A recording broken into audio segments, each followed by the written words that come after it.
Welcome to our last chapter, Chapter 12. We're going to be exploring life at home, which is families and relationships. So let's get started. Families are defined by sociologists as a social group whose members are bound by some type of tie, whether it be legal, biological, emotional, or a combination of all three.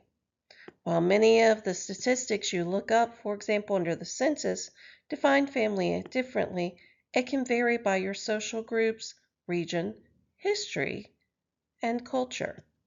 Example could be, how many cousins do you have? Or is your uncle related? Who is your kin? We have extended family members, nuclear family, and even unrelated that develop their own type of family. We have four different types of theories. The structural functionalism. Under this, they're saying that family creates success and survival, adding the stability and community, and it's dependent on the structure and norms of marriage. Under conflict theory, they're saying the power is part of a family life and the struggles, and such gender roles and ability and violence create inequality.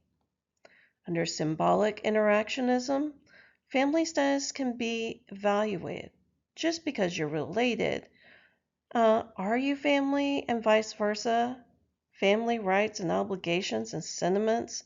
Family's based on our behavior. You can have a sister who you don't see or get along with. There's no relationship, but you may, on the other hand, who have a friend that you call family because they're there for you. They support you, and there's a lot of interaction. Then there's the feminist and queer theory.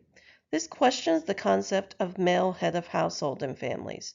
If there's no male, who heads up the families, especially in non-hetero families? It should be a requirement to have it. It should not be a requirement to have this role.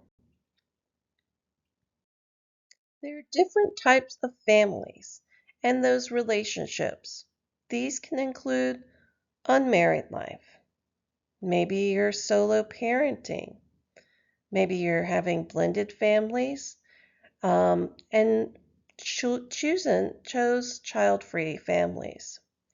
According to the reported 2022 census materials in our book, married couples 46.8%, single person households were 28.9%, single parents were 10.2%, cohabitating couples were 7.3%, and households with other relatives were 4.5%. Other was 2.3%. So it's not required that we all look the same. You may not know whether people are choosing to have children or not. A family is not necessarily defined by having a marriage or not, and it could be that family roles take on different parts. So maybe you have grandma, grandpa, mom, child, or many other combinations. Maybe you have a gay couple with a child. Maybe you have a single dad. So it's going to vary over time. And with sociologists, we don't define family simply as being married with children. Unfortunately, with marriage, there sometimes happens to be divorce and remarriage. So let me give you a few facts. There are 40 to 50% of marriages end in divorce. Now, in the 1980s, it was actually 50%. So they're saying that it has went down some. But 50% of the children who experience their parents getting divorced. So, 50% are not going to have married parents. They're going to be a result of divorce. 80% of divorced get remarried. Now, when looking at this impact on children, it can impact housing, family income, location. Maybe the child has to move. The schools, maybe they can't go to that school anymore. relationships and interaction with both parents. Maybe one person got more custody than the other. So it can affect many different elements. And children of divorce are more likely to end their adult relationships, according to studies. Divorce is not always defined as having a formal divorce because of a formal marriage. It can be the breakup of two parents, and for us with the concept of children involved in divorce. There is true that many people will remarry. So again, 80% of divorced people get remarried. Domestic violence can play a role in relationships. We often think of it as simply women, married women, but actually it can happen with teen dating violence, adults, it can happen to the elderly, it can happen to men, and it can happen to women. And you don't have to be married to be a product of domestic violence. Nationally, it's reported that 1 in 4 women and 1 in 7 men have been victims of severe physical domestic violence from an intimate partner in their lifetime. That's not including all of the different forms of domestic violence. These can include physical, emotional, verbal, sexual, financial, and isolation. On average, nearly 20 people per minute are physically abused by an intimate partner in the United States. In 1 year, this equates to more than 10 million women and men. According to the North Carolina Coalition Against Domestic Violence, there have been 32 deaths from domestic violence in Mecklenburg County from 2018 to 2024. But let's say, it's not always physical. I'm not being hit. I'm not experiencing domestic violence. But the truth is, yes, you can experience domestic violence and it's not always physical. It can take on a different role. So let me go over just a few samples that I've gotten from the National Coalition of Domestic Violence, and what they've stated are just a few things that you might notice in domestic violence. Have you had your hair pulled or punched, slapped, kicked, bit, choked, throwing things at you or smothered you, forbid or prevent you from eating or sleeping, use weapons against you, harm your children or your pet, force you to use drugs or alcohol, preventing you from leaving, throwing objects at you, preventing you from taking medication that you need or deny you necessary medical treatment, calling you names and insulting you, or constantly criticizing you, acting jealous or possessive and refusing to trust you, isolating you, monitoring your activities, and not allowing to use any of the finances, controlling what you wear and what you look like, threatening you, your children, your family, or your pets with or without weapons, damaging your belongings, including throwing objects, punching walls, kicking doors, shredding clothing, blaming you for their abusive behavior, accusing you of cheating or cheating themselves and blaming you for the actions. And yes, looking through it, there's physical, there's emotional way that people are spoken to or treated, and it can mess with someone's feelings of mental health. Verbal, the way someone speaks to you. Sexual, yes, you can be raped by your partner. Financial, again, they're controlling all funds or taking all the funds and not allowing you any. And isolation, maybe they're isolating you from your friends, your family, or complete isolation. I do want you to be aware that there is a service in Mecklenburg County. It's called Safe Alliance.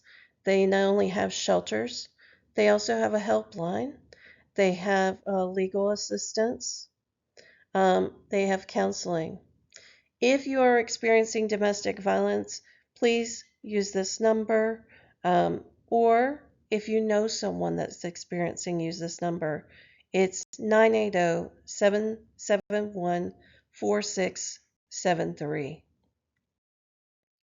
Traditionally, there have been the roles of household jobs. Maybe there are things such as what they used to call women's work, the grocery shopping, the washing the dishes, the cooking, the laundry, and the childcare, maybe even the family scheduling. While men tend to do more things like outdoor work, repairs, auto, and these are not always part of the conditions. These have changed over time, but by studies, they are still playing a large role and still do occur largely. Society, religion, and economy can change this. Maybe the role is different for different societies.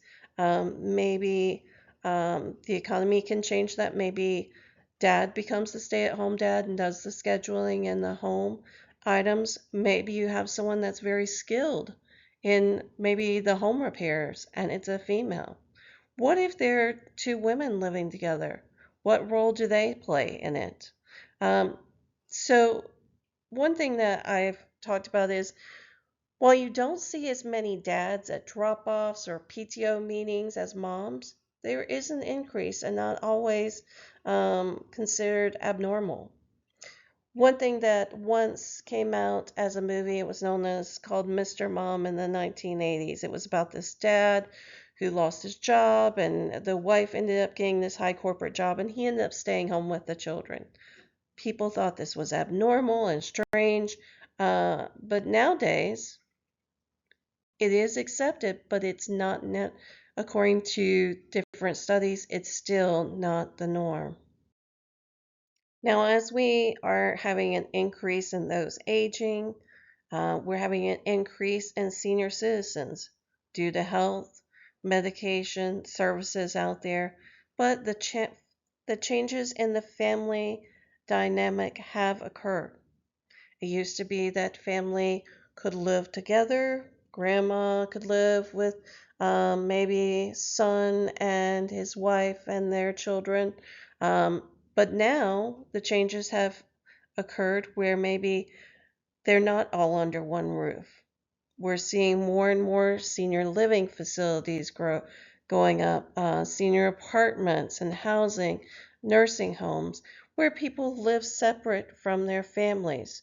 So as we're seeing an increase in aging, we're continuing to see opportunities for the family not to be together under one roof, but under separate roofs and having separate portions of their lives. You've made it to the end of chapter 12, and this is going to be the end of the class.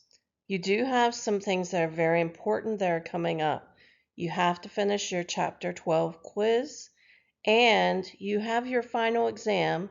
Both are due by Friday at 11:59 p.m. That doesn't mean you have to wait to Friday to do it. You can do it on Tuesday, Wednesday, whenever you want. Just make sure you take the time to study. I will give you some quick tips if you haven't discovered this yet. When you are doing fill in the blank, if you have an answer, make sure you spell it correctly. If you miss one of the letters in it, it will be counted incorrect, and we can't fix that. So make sure everything is spelled very correctly and that you have the details. Make sure to study, especially for your final exam.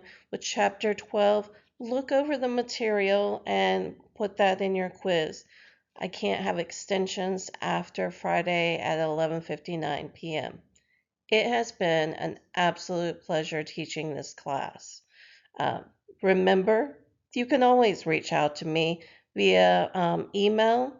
I respond normally in 48 hours at the most, but as many of you have discovered, it's much sooner than that. I'm also happy to do a virtual meeting whenever needed and allow up to 1 week for grading. Your information will go to the college and be posted from there.